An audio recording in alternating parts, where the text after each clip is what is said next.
As the only daughter of a casino magnate, I have grown up surrounded by danger and betrayal. To keep me safe, my father has raised 9 bodyguards from a young age. After I come of age, he asked me to choose one of them as my fiancé. Everyone expects me to pick Harry Hunt, the man I have secretly loved for years. But I do not. Not after what happened in my previous life. On the day of our engagement, I was kidnapped, and my hands were pierced with poison-tipped spikes. Tortured and desperate, I called Harry for help. His response still haunts me today. Victoria, stop with these games. Your location shows you're still in the hotel suite, trying to pull these pity stunts just to keep me to yourself? Pathetic.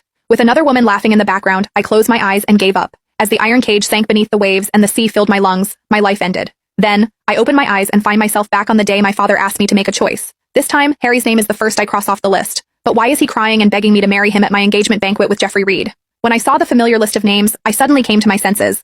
The memory of drowning still clung to me when I heard Dad's voice. Victoria, today you'll choose one of these 9 men to be your fiancé. That was when it hit me that I had been given a second chance at life.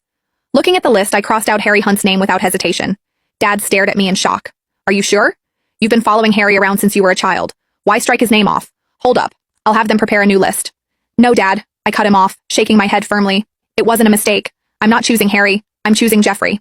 In my mind, I could still see Jeffrey Reed's devastated expression after my death, his voice hoarse from screaming my name. Seeing how determined I was, Dad said nothing more and nodded in agreement. He told me to keep it hush for now. In 3 days, he would make the announcement himself at my engagement party. I left Dad's study room and walked into the villa's grand hall, where I came face to face with Harry. At his side was Ember Burke. The moment she saw me, she shrank back and hid behind him like I was a monster. Harry pulled her close and whispered, "Don't be afraid, Ember. I won't let anyone hurt you." He turned and glared at me with pure hostility. Victoria, although Ember's a scholarship student sponsored by your family, that doesn't give you the right to bully her. I froze. This was not how things had played out before. Ember lifted her red, swollen hand onto his arm and said carefully, "Harry, please don't blame Ms. Webb. I was born humble, so washing her clothes by hand isn't a big deal." I blinked in disbelief. I did not ask Ember to wash my clothes. That was when I realized she had been pulling the same act again, pretending to be the victim to gain sympathy. Before I could defend myself, Harry snapped, his voice cracking like a whip. "Victoria, even if you chose me as your fiancé, I would never love a woman as cruel as you." After saying that, he turned to Ember and gently caressed her hand, pity clouding his eyes. "Ember, you're not lowly at all.